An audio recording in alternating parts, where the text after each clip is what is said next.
University में हमारे एक प्रोफेसर थे जो अपनी कलाई में लेडी घड़ी बांधते थे, जिसे देखकर हम सब तुलबा की हंसी छूट जाया करती थी। एक अरसे बाद वाइस चांसलर के जरिए जब हम पर इंकशाफ हुआ कि प्रोफेसर साहब जो जनाना घड़ी पहनते हैं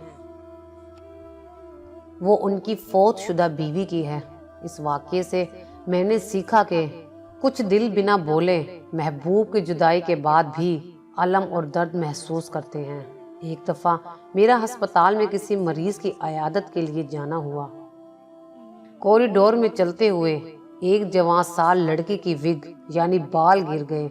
वहां मौजूद तमाम लोग उस पर हंसने लगे। आगे बढ़कर जब एक दूसरी औरत ने उसकी मदद की तो वो रोते हुए कहने लगी, इसमें मेरा कोई कसूर नहीं, कैंसर ने मेरे बाल ले लिए, इसीलिए मुझे ये आर्टिफिशियल विग लगाना पड़ती है। इसी तरह एक दिन कब्रिस्तान से गुजरते हुए मैंने 10 साला बच्चे को एक कब्र पर खड़ा कुछ कहते हुए सुना, जो कह रहा था, मामा उठो मेरे साथ स्कूल चलो। उस्ताद मुझे तमाम लड़कों के सामने मारता और कहता है कि तुम्हारी माँ कितनी सुस्त और काहिल है जो तुम्हारी पढ़ाई का ख्याल नहीं रखती। किसी की ज़ाहिरी हालत देखकर हमें कत्तन मजाक या किसी किस्म का फुंडारी एक्शन नहीं देना चाहिए।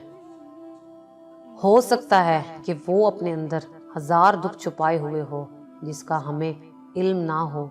बोलने, सोचने और रिएक्शन देने से पहले अगले बंदे के एहसासात का ख्याल रखिए।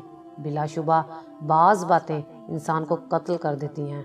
ज़ुबान से निकलने वाले अल्फाज दो धारी तलवार की तरह होते हैं।